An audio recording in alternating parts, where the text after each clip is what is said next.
Hello viewers, আমাদের বাংলাদেশে mid রেঞ্জের পিসির চাহিদা সবচেয়ে বেশি। মিডিয়াম বাজেটে প্রায় সব ধরনের কাজ করতে সক্ষম বলে এই পিসির চাহিদা সবচেয়ে বেশি থাকে। প্রযুক্তি পণ্যের আপডেট পাওয়া যায় খুব দ্রুত, তাই কোন কম্পোনেন্টের সাথে কোন কম্পোনেন্ট ভালো কাজ করবে এবং পারফরমেন্স পাওয়া যাবে ভালো, সে নিয়ে সবসময় আমরা ভুগে থাকি কনফিউশনে। তাই আজ এমনই একটি পিসি বিল্ড আপ করে আপনাদের দেখাবো, যাতে আপনারা এই কনফিউশন থেকে বেরিয়ে আসতে পারেন। প্রথমেই বলে নিই, এই পিসিটি যার জন্য বিল্ড আপ করা হচ্ছে তিনি আমাদের বড় ভাই। উনি সাধারণত অফিস অ্যাপ্লিকেশন যেমন মাইক্রোসফট ওয়ার্ড, মাইক্রোসফট এক্সেল এবং পাওয়ার পয়েন্ট, সাথে ইলাস্ট্রেটর এবং ফটোশপে কাজ করার জন্য পিসিটি বিল্ড আপ করছেন। তাহলে চলুন আর কথা না বাড়িয়ে আমরা জেনে নিই পিসিটিতে উনি কী কম্পোনেন্ট ব্যবহার করছেন। পিসিটিতে ব্যবহার করা হয়েছে Intel 10 generation core i5 10500 processor, 6 core and 12 থ্রেডের এই প্রসেসরের ক্লক স্পিড 3.1 থেকে 4.5 গিগাহার্টজ। ফলে স্মুথলি মাল্টিটাস্কিং করা যাবে, খেলা যাবে প্রায় সব ধরনের গেম এবং উপভোগ করা যাবে 4K রেজোলিউশনের ভিডিও। তবে আপনার বাজেট যদি কম অথবা বেশি হয়ে থাকে, আপনি চাইলে 10 জেনারেশনের কোর i3 অথবা কোর i7 প্রসেসর ব্যবহার করতে পারেন। মেইনবোর্ড হিসেবে আমরা ব্যবহার করেছি Gigabyte B460M গেমিং এইচডি মডেলটি। এই মেইনবোর্ডে 4টি SATA পোর্ট, একটি M.2 স্লট, 2টি র্যাম স্লট, একটি HDMI পোর্ট, একটি PCIe 16 স্লট। অডিও চিপসেট হিসেবে এই বোর্ডে রয়েছে Realtek ALC887 এবং 4টি USB 3.2, 2টি USB 2.0 পোর্ট এবং একটি Realtek GBE LAN পোর্ট। তবে এই মেইনবোর্ডটি চয়েস করার উদ্দেশ্য, এটি বাজেট ফ্রেন্ডলি এবং এটার বিল্ড কোয়ালিটি খুব ভালো। তবে আপনি চাইলে মার্কেটে অন্য ব্র্যান্ডের মেইনবোর্ডও ব্যবহার করতে পারেন। পিসির র্যাম হিসেবে আমরা বাছাই করেছি G.Skill Ripjaws মডেলের র্যামটি। 16GB DDR4 এই র্যামের বাস স্পিড থাকছে 3200 মেগাহার্টজ। ফলে সাধারণ কাজ সম্পাদনের সময় পিসি থাকবে সুপার ফাস্ট। তাছাড়া G.Skill'ের এই র্যামটি ভবিষ্যতে পিসি আরও আপডেট করার চিন্তায় এবং এর হাইয়েস্ট পারফরমেন্সের দিকে বিবেচনা করে পছন্দের তালিকায় সবার উপরে রাখা হয়েছে। অথবা আপনি চাইলে ট্রান্সেন্ড, কোর্সিয়ার, অ্যাডাটা ইত্যাদি ব্র্যান্ডের র্যাম লাগাতে পারেন। পিসির স্টোরেজ হিসেবে আমরা বাছাই করেছি Samsung 970 EVO Plus SSD storage. 500GB ক্যাপাসিটির M.2 2280 এই SSD থেকে সর্বোচ্চ read speed 3500 megabyte per second এবং write speed 3300 megabyte per second পাওয়া সম্ভব। SSDর পারফরমেন্স, প্রিমিয়াম কোয়ালিটি এবং লঞ্জিভিটির উপর বিবেচনা করে এটি পছন্দের তালিকায় রাখা হয়েছে।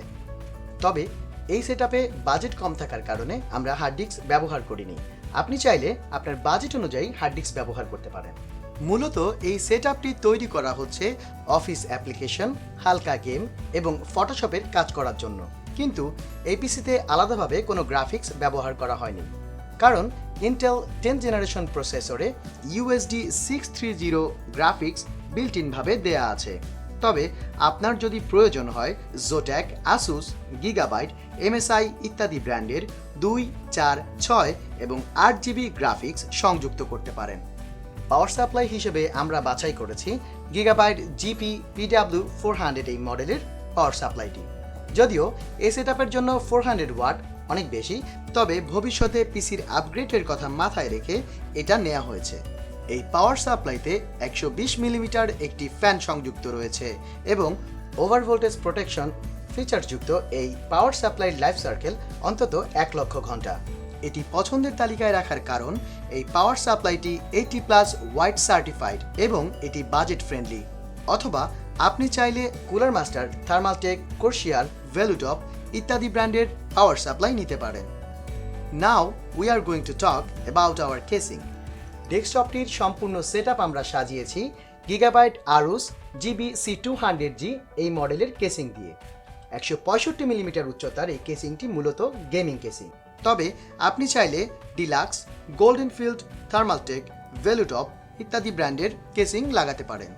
পিসির পাওয়ার ব্যাকআপের জন্য রাখা হয়েছে পাওয়ার গার্ডের 650 ভোল্টের একটি অফলাইন UPS, যা 10 থেকে 15 মিনিট ব্যাকআপ দিতে সক্ষম।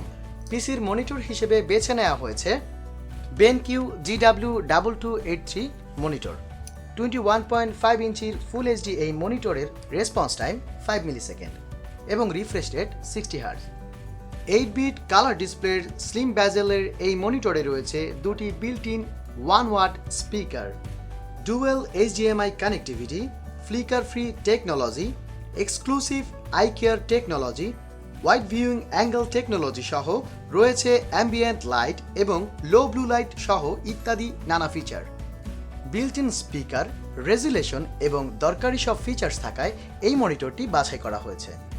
এবং কিবোর্ড মাউস হিসেবে আমরা পছন্দ করেছি Gigabyte KM6150 মডেলের এই কম্বো প্যাকেজটি। এবার তাহলে চলুন আমরা জেনে নেই পিসিটির প্রতিটি কম্পোনেন্টের মূল্য কত পড়ল। পিসিটির প্রসেসরের মূল্য 19,000 টাকা, মেইনবোর্ডের মূল্য 11,700 টাকা, র্যাম 7,000 টাকা, SSD 10,000 টাকা, কেসিং 4,300 টাকা এবং মনিটরের মূল্য 10,100 টাকা, পাওয়ার সাপ্লাই 2,900 টাকা, ইউপিএস 2,650 টাকা, সর্বমোট 67,650 টাকা। তবে সময়ের সাথে মূল্য পরিবর্তন হতে পারে।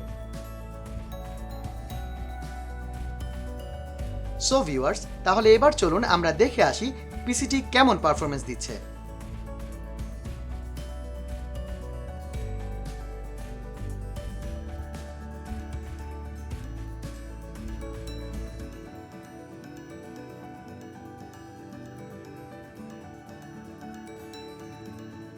সো ভিউয়ার্স, আজ আপনাদেরকে দেখালাম একটি মিড রেঞ্জের ডেস্কটপ।